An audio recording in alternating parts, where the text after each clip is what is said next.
आज हम sir M Visvesvaraya का जश्न मना रहे हैं। एक दूरदर्शी इंजीनियर और राजनेता जिनकी नवाचारों ने भारत के अवसंरचना और उद्योग को बदल दिया। अपनी सटीकता और समर्पण के लिए जाने जाने वाले विश्वेश्वरैया का कार्य आधुनिक भारत की प्रगति की नींव रखता है। हमारे साथ जुड़ें जब हम उस व्यक्ति के जीवन का अन्वेषण करते हैं जिनकी इंजीनियरिंग चमत्कार पीढ़ियों के निर्माणकर्ताओं और सपनों देखने वालों को प्रेरित करते रहते हैं। हमारे साथ मौजूद होने का सम्मान है सर मोक्षगुंडम विश्वेश्वराय, जो समय के पार हमारे साथ जुड़ रहे हैं। यद्यपि वह 19वीं सदी के अंत और 20वीं सदी की शुरुआत में जीवित थे, उनके योगदान और आदर्श आज भी हमारे साथ गूंजते हैं। सर, यहाँ होने के लिए धन्यवाद। इस दयालु परिचय के लिए धन्यवाद। आपके साथ जुड़ना एक सुखद अनुभव है, यहां तक कि इस अद्भुत तरीके से भी। मैं अपने कहानी को आपके दर्शकों के साथ साझा करने में खुश हूं। आइए शुरुआत से शुरू करते हैं। आज हम आपके जीवन की यात्रा करेंगे, बचपन से आपके इंजीनियरिंग की सफलता और सार्वजनिक सेवा तक, आपके दर्शन और स्थायी संदेश तक। लेकिन सबसे पहले, सर, हमें अपने शुरुआती वर्षों के बारे में बताएं और वह क्या था जिसने आपको एक युवा लड़के के रूप में आकार दिया। मैं 15 सितंबर 1861 को मुदेनहल्ली गांव में, मैसूर राज्य, अब कर्नाटक में जन्मा था।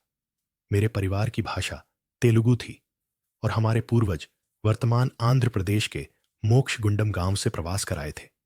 मेरे पिता मोक्षगुंडम श्रीनिवास शास्त्री एक ज्ञानी संस्कृत विद्वान थे और मेरी मां वेंकटालक्ष्मी एक समर्पित गृहिणी थीं। हम अमीर नहीं थे, लेकिन मेरे माता पिता बुद्धिमान और सिद्धांत प्रिय थे। शुरू से ही मेरे पिता ने मुझे शिक्षा और ईमानदारी का महत्व सिखाया।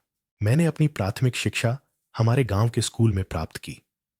बाद में मैंने उच्च अध्ययन के लिए बेंगलुरु का रुख किया। मैंने वेस्लियन मिशन हाई स्कूल में पढ़ाई की और फिर बेंगलुरु के सेंट्रल कॉलेज में, जहां मैंने 1881 में बैचलर ऑफ आर्ट्स की डिग्री प्राप्त की। मेरे पिता का निधन जब मैं केवल लगभग 15 वर्ष का था तब हुआ, जो हमारे परिवार के लिए बहुत बड़ा नुकसान था। उनके निधन के बाद हमें आर्थिक कठिनाइयों का सामना करना पड़ा। अपनी पढ़ाई जारी रखने के लिए मैंने अपने शहर में छोटे बच्चों को ट्यूशन देना शुरू किया।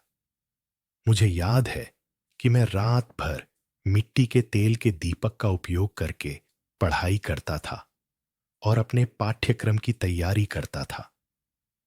उन वर्षों ने मुझे धैर्य और मितव्ययिता सिखाई। कठिनाइयों के बावजूद मैं भाग्यशाली था कि मेरी मजबूत शिक्षा हुई। मेरे परिवार के ईमानदारी, मेहनत और सेवा के मूल्य मेरे साथ रहे। मैं अक्सर कहता हूं कि वे शुरुआती संघर्ष छुपे हुए आशीर्वाद थे, क्योंकि उन्होंने मुझे अनुशासन और सीखने की खुशी सिखाई। यह प्रेरणादायक है कि आपके पिता की मार्गदर्शन और आपकी अपनी दृढ़ संकल्प ने आपको कठिनाइयों में मार्गदर्शन किया। आपने कहा है कि आप सादा जीवन, उच्च विचार के आदर्श का पालन करते हैं। ऐसा लगता है कि यह भावना आपकी युवा अवस्था में ही शुरू हो गई थी। मेरे स्नातक की डिग्री पूरी करने के बाद मैंने अभियांत्रिकी का अध्ययन किया। 1881 में मैं पुणे, पूर्व में पूना के विज्ञान महाविद्यालय में दाखिला लिया, जो उस समय बॉम्बे विश्वविद्यालय से संबद्ध था। मैंने सिविल इंजीनियरिंग की पढ़ाई में खुद को डुबो दिया और 1883 में मैं स्नातक हुआ। अपनी कक्षा में टॉप पर रहा। एक्रोनिम। 1884 में मैं बॉम्बे के पब्लिक वर्क्स डिपार्टमेंट (PWD) में सहायक अभियंता के रूप में शामिल हुआ। मेरी पहली नियुक्तियां नासिक और पुणे में थीं, जहां मैं स्थानीय जलाशयों पर काम कर रहा था। मानसून नदियों का प्रबंधन करने में हमें चुनौतियों का सामना करना पड़ा, इसलिए मैंने कुशल जल भंडारण और आपूर्ति पर ध्यान केंद्रित किया। 1903 में मैंने जो ब्लॉक सिंचाई प्रणाली के रूप में जाना जाता है, उसका आविष्कार किया, जो सिंचाई भूमि को ब्लॉकों में व्यवस्थित करता है ताकि पानी का अधिक समान वितरण हो सके। और अपव्यय कम हो। इस ब्लॉक प्रणाली को भारतीय सिंचाई आयोग द्वारा मान्यता मिली और बाद में विभिन्न नहर परियोजनाओं में लागू किया गया। मैंने स्वचालित बाडगेट्स की एक प्रणाली का भी पेटेंट कराया। उदाहरण के लिए पूना के पास फाइफ झील खड़ा कवसला डैम में 1903 में इन गेट्स ने स्वचालित रूप से जल स्तर को अधिकतम सुरक्षित सीमा तक बढ़ा दिया, जिससे जलाशय की क्षमता लगभग 25% बढ़ गई। इस नवाचार को बाद में अन्य बांधों जैसे तिगरा, ग्वालियर और यहां तक कि कृष्णराज सागर बांध में भी स्थापित किया गया, जिसे हम मैसूर में बनाएंगे। 1894 में मुझे सिंध, अब पाकिस्तान में, के सुक्कर भेजा गया ताकि नगर पालिका के जल कार्यों में सहायता कर सकूं। 1899 तक मुझे भारतीय सिंचाई आयोग में शामिल होने के लिए आमंत्रित किया गया। मैंने डेक्कन पठार में सिंचाई सुधारों को लागू करने में मदद की। 1906 में ब्रिटिश भारत सरकार ने मुझे अदन, वर्तमान यमन में भेजा ताकि जल आपूर्ति और निकासी का अध्ययन कर सकूं। मेरी रिपोर्ट और अदन के लिए परियोजना योजना को स्वीकार किया गया और क्रियान्वित किया गया। इन वर्षों के दौरान मैंने कभी व्यक्तिगत लाभ नहीं चाहा। मैं एक सरकारी कर्मचारी बना रहा। 1908 में 24 वर्षों की सेवा के बाद मैंने स्वैच्छिक सेवानिवृत्ति ली। मैं विदेश गया, यूरोप, अमेरिका, यहां तक कि जापान, उनकी अवसंरचना और उद्योग का अध्ययन करने के लिए। आधुनिक दुनिया का अवलोकन करने से मुझे योजना और विकास के बारे में बहुत कुछ सीखने को मिला। जल्द ही वापस लौटने के बाद मुझे हैदराबाद के निजाम महोदय ने एक संकट में मदद करने के लिए कहा। 1908 में मूसी नदी ने हैदराबाद में विनाशकारी बाढ़ ला दी, जिससे बहुत सारी जानें गईं। निजाम ने मुझे एक बाढ़ सुरक्षा योजना बनाने के लिए आमंत्रित किया। सावधानीपूर्वक अध्ययन के बाद हमने शहर के ऊपर जलाशयों बनाने की सिफारिश की। वास्तव में निजाम के शासन में उस्मान सागर 1920 में बना और हिम्मत सागर 1937 में बना। मूसी और उसकी सहायक नदियों पर बनाए गए ये झीलें तब से हैदराबाद को बाढ़ से सुरक्षित कर चुकी हैं और अब इसकी पीने का पानी भी प्रदान करती हैं। मुझे विनम्र संतोष है कि इन परियोजनाओं ने इतनी सारी जानें बचाई हैं, लेकिन शायद मेरे सबसे प्रसिद्ध प्रोजेक्ट कृष्णराज सागर KRS बांध है, जो मैसूर, मंड्या के पास में कावेरी नदी पर है। मैं KRS के मुख्य अभियंता के रूप में कार्यरत था। निर्माण 1911 में शुरू हुआ और बांध 1932 में पूरा हुआ। इसने एक बड़ा जलाशय बनाया, जिसने आसपास के बंजर इलाकों को उपजाऊ खेतों में बदल दिया। अब यह बांध मैसूर, मंड्या और यहां तक कि बेंगलुरु के लिए सिंचाई और पीने का पानी प्रदान करता है। यह, जैसा कि श्री गांधी ने भविष्यवाणी की थी, उस समय दुनिया के सबसे बड़े जलाशयों में से एक बन गया और इसने वास्तव में इस क्षेत्र में प्रगति को कायम रखने में मदद की। मुझे बताया गया है कि लोग अभी भी इस बांध का दौरा करते हैं, इसे हमारे काम का प्रतीक मानते हैं। इनके अलावा मैंने कई अन्य परियोजनाओं में भी योगदान दिया। हमने समुद्री कटाव से विशाखापट्टनम बंदरगाह की रक्षा की, जिससे यह एक महत्वपूर्ण बंदरगाह बना रहा। मैंने कोल्हापुर और पुणे में जल आपूर्ति योजनाओं की देखरेख की। ढुल्ले और बॉम्बे प्रेसिडेंसी की नीर नहरों में मेरे ब्लॉक सिंचाई प्रणाली ने कई गांवों में पानी पहुंचाया। हर परियोजना ने मुझे योजना बनाने और इंजीनियरों तथा स्थानीय लोगों के बीच सहयोग के महत्व को सिखाया। आपका कार्य सचमुच परिदृश्यों को बदल गया और समुदायों की रक्षा की। यह सुनना असाधारण है कि इंजीनियरिंग ने सार्वजनिक कल्याण की सेवा कैसे की। इसके अलावा हमने 1913 में मैसूर स्टेट बैंक की स्थापना की। प्रारंभ में मैसूर बैंक कहा जाता था, ताकि किसानों और व्यवसायों को आरण प्रदान किया जा सके। बंगलोर प्रेस की शुरुआत मुद्रण और शिक्षा को बढ़ावा देने के लिए की गई थी। हमने वाणिज्य चैम्बर और क्लबों को उद्योग को मजबूत करने के लिए प्रोत्साहित किया। यहां तक कि एक कृषि विश्वविद्यालय की भी योजना बनाई गई थी, ताकि आधुनिक खेती का समर्थन किया जा सके। मेरी सोच थी कि सरकार को प्रमुख संस्थान बनानी चाहिए और फिर निजी उद्यम को उनके साथ बढ़ने के लिए प्रोत्साहित करना चाहिए। इनमें से कोई भी संभव नहीं होता यदि महाराजा के प्रोत्साहन का समर्थन न होता। जिन्होंने प्रसिद्ध रूप से मुझसे कहा, काम पूजा है। उन्होंने मुझे दूरदर्शी योजनाओं को लागू करने की स्वतंत्रता दी। साथ ही हमने नई रेलवे लाइनों का भी निर्माण किया और सड़कों में सुधार किया। उदाहरण के लिए तिरुमला और तिरुपति तक एक राजमार्ग की नींव रखी। मैंने इसे अपना कर्तव्य माना कि मैं मैसूर के बाहर भी देखूं। 90 वर्ष की उम्र में मैंने बिहार में मोकाम च्याओ के स्थान पर भी सलाह दी। सभी भारत के लाभ के लिए इंजीनियरिंग का उपयोग किया। आपने जिन संस्थानों की स्थापना की है, वे आज भी कायम हैं। आपने इस्पात संयंत्र और बैंक का उल्लेख किया। शिक्षा का क्या? शिक्षा मेरे दिल के करीब थी।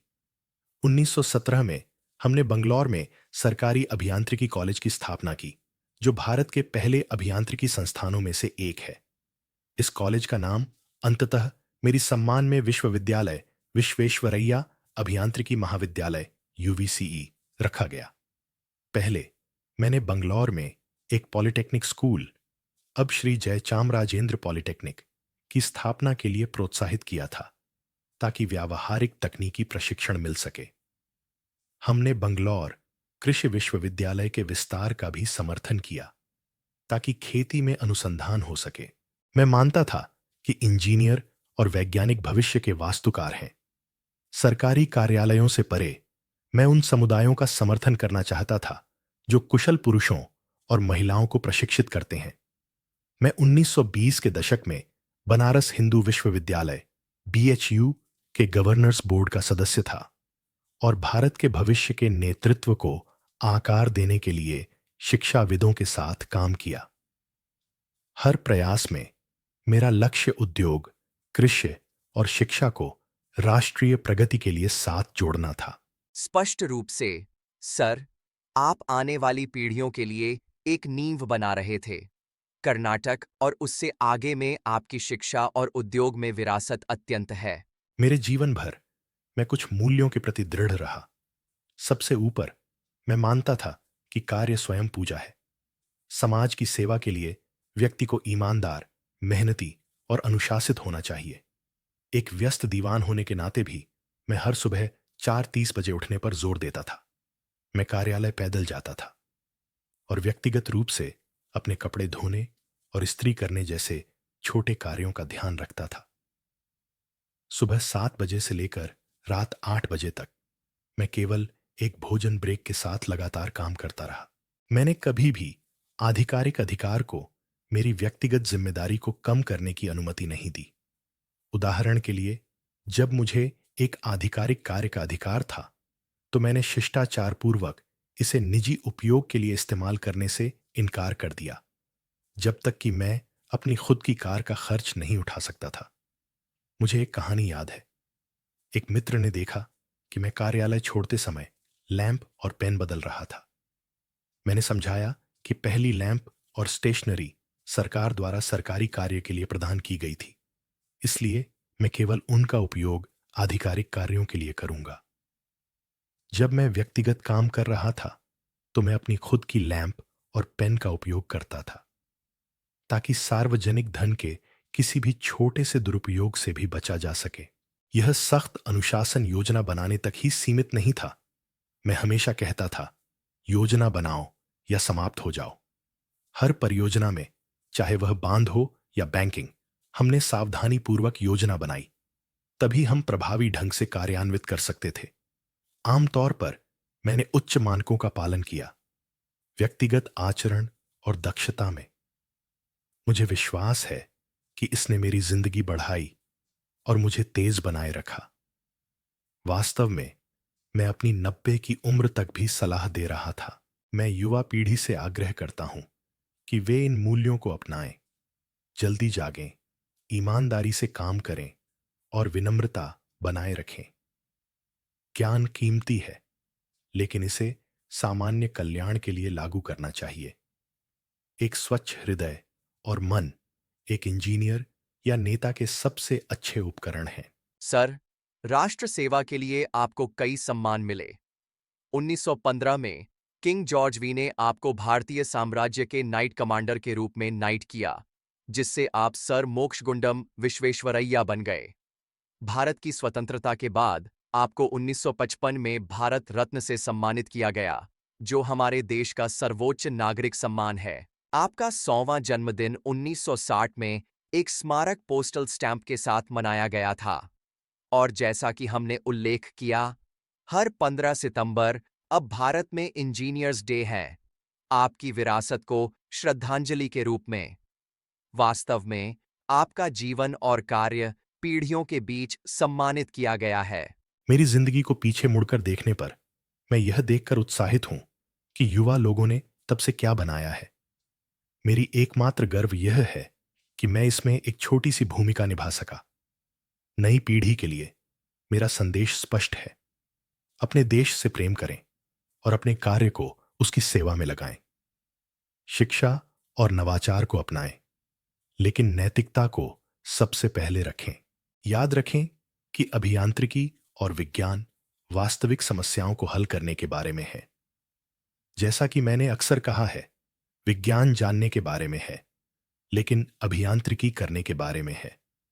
इसलिए अपने ज्ञान का उपयोग जीवन को बेहतर बनाने के लिए करें, चाहे सूखे खेतों में पानी लाना हो, किसी गांव को रोशन करना हो, या एक कारखाने को कुशलता से चलाना हो।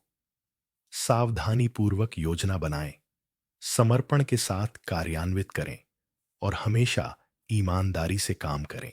भारत की आवश्यकताएं विशाल हैं, बहुत कुछ बनाना है और कई चुनौतियों का सामना करना है, लेकिन ईमानदारी, कठिन परिश्रम और दृष्टि के साथ आप उन्हें पूरा कर सकते हैं। मैं भारत के खिलने और हमारे लोगों के ज्ञान और उद्योग के माध्यम से समृद्ध होने का सपना देखता हूं। मुझे भरोसा है कि भविष्य सक्षम हाथों में है। सर मोक्ष गुंडम विश्वेश्वरैया का एक छोटे से गांव के लड़के से देश के इंजीनियर बनने का सफर वास्तव में प्रेरणादायक है। उन्होंने सिंचाई और बाढ़ नियंत्रण के माध्यम से पूरे क्षेत्रों का परिवर्तन किया, उद्योग की नींव रखी और शिक्षा और अनुशासन का समर्थन किया। उनके अपने जीवन ने उनके द्वारा प्रचारित मूल्यों का उदाहरण प्रस्तुत किया: विनम्रता, परिश्रम और सेवा। हम आज हमारे साथ अपनी बुद्धि साझा करने के लिए सर एमवी का धन्यवाद करते हैं। जैसे ही हम समाप्त करते हैं, उनकी कहानी हमें याद दिलाए कि सच्ची महानता धन या शक्ति में नहीं, बल्कि व्यक्ति के चरित्र और समाज में योगदान में है। धन्यवाद सभी को सुनने के लिए। श्री विश्वेश्वरैया की विरासत हमें हमारे राष्ट्र के उज्जवल भविष्य की ओर काम करने के लिए प्रेरित करे। सर एम विश्वेश्वरैया की विरासत नवाचार और दृढ़ता की शक्ति का प्रमाण है। यदि उनकी कहानी आपको प्रेरित करती है, तो इस एपिसोड को अपने दोस्तों और परिवार के साथ साझा करें। आइए, उनके सपनों जितना मजबूत और दूरदर्शी भविष्य बनाने के द्वारा उनकी भावना को जीवित रखें। जय हिंद, भारत माता की जय।